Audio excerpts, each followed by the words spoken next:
எப்படி இருக்கீங்க? நீங்களாம் வருங்கால என்னன்னு சொல்லுங்க.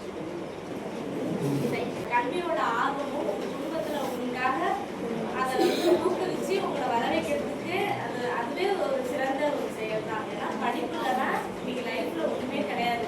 நானும் உங்களை மாதிரி ஒரு ஸ்டூடெண்ட் தான். ஒரு கிராமத்துல எங்கேயோ ஸ்கூலுக்கே போக விருப்பம் இல்லாம போய் படிச்சு இன்னைக்கு நான் எம்எஸ்சி எம்ஃபில் பயோகெமிஸ்ட்ரி படிச்சிருக்கேன். நான் ஒரு லேப்ல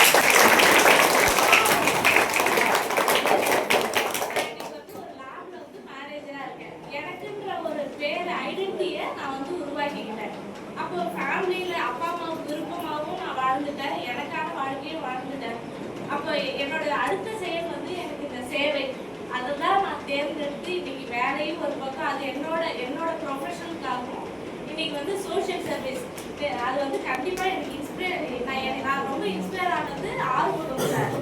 ஸோ அவங்களால நீங்கள் இன்னைக்கு பார்க்கறதுல வந்து ரொம்ப லக்கு, அவ்வளோதான். ஏன்னா அவ்வளோ பெரிய சிறந்த மனிதன், அவங்க மூலியமாக தான் நான் கற்றுக்கிறேன் நிறைய விஷயம். இன்னைக்கு உங்க முன்னாடி பேசுறது கூட இதுவும் ஒரு ஜஸ்ட் ஒரு ட்ரைனிங் தான். ஏன்னா என்னால் ஒரு 2 பேருக்கு முன்னாடி கூட பேசுறதுக்கு தைரியம் இருக்காது. ஸோ இந்த மாதிரி ஒரு எக்ஸ்பீரியன்ஸ்லாம் எனக்கு அவங்க மூலியமாக தான் கிடைக்குது. ஸோ அவங்க மூலியமாக தான் எனக்கு அமுதம் சிவாஜி சரவணன் சார் கிடைச்சாங்க. இவங்க வந்து ஐடியில் ஒர்க் பண்ணுறாங்க. ஸோ அவரோட ஒர்க் பிஸிலையும் இந்த சமூக சேவையை 10 வருஷமா சிறப்பாக பண்ணுறாங்க. ஆனாலும் ஒரு 3-4 வருஷம்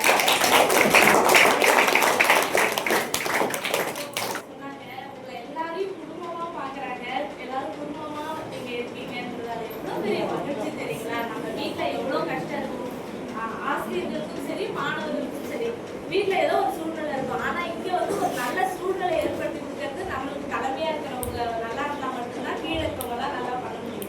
ஸோ அவர் இந்த ஹெச்எம் ஆசிரியர் வந்து உங்களுக்கு கிடைச்சது மிகப்பெரிய சிறப்பான ஒரு விஷயம். ஏன்னா நான் ஒரு இடத்துல